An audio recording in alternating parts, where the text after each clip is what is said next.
रामटेक मार्गावर आणखी एक बळी. काटेबामणी ग्रामपंचायतीच्या उपसरपंचाचा अपघाती मृत्यू. काटेबामणी ग्रामपंचायतीचे उपसरपंच भगवान कचरू आगाशे वय 40 यांचा तुमसर रामटेक राष्ट्रीय महामार्गावर अपघाती मृत्यू झाल्याची दुर्दैवी घटना शुक्रवारी 29 मे रोजी सायंकाळी 6:30 वाजताच्या सुमारास घडली. ही दुर्घटना काटेबामणी येथील पेट्रोल पंपासमोर घडली.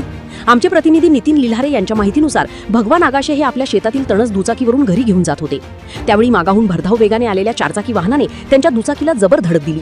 माहितीनुसार मिटेवानी येथील एका राजकीय पुढाऱ्याची ती चारचाकी असून तुमसर पोलिसांनी सदर गाडी जप्त केली आहे. मात्र अपघात इतका भीषण होता की भगवान आगाशे अक्षरशः 20-25 फुटावर फेकल्या गेली. प्रत्यक्षदर्शींनी मदतीसाठी धाव घेतली, मात्र त्यांच्या डोक्याला गंभीर दुखापत झाल्याने घटनास्थळीच भगवान दगावला. या घटनेनंतर ग्रामस्थांनी महामार्ग रोखून धरला असून येथे तणावाचे वातावरण निर्माण झाले आहे. पोलीस प्रशासनालाही मृतदेहाला हात लावून देण्याचा आक्रमक पवित्रा ग्रामस्थांनी घेतला आहे. तर घटनास्थळी माजी आमदार चरण वाघमारे यांनीही धाव घेत परिस्थितीचा आढावा घेतला. दरम्यान तुमसर रामटेक राष्ट्रीय महामार्गावरील वाढते अपघात, बेभान वेग आणि अपुरी सुरक्षा व्यवस्था यामुळे हा मार्ग मृत्यूचा सापळा ठरत असल्याची भावना नागरिकांकडून व्यक्त होत आहे. वारंवार होणाऱ्या अपघातांनंतरही प्रशासनाकडून ठोस उपाययोजना होत नसल्याने संताप वाढत आहे.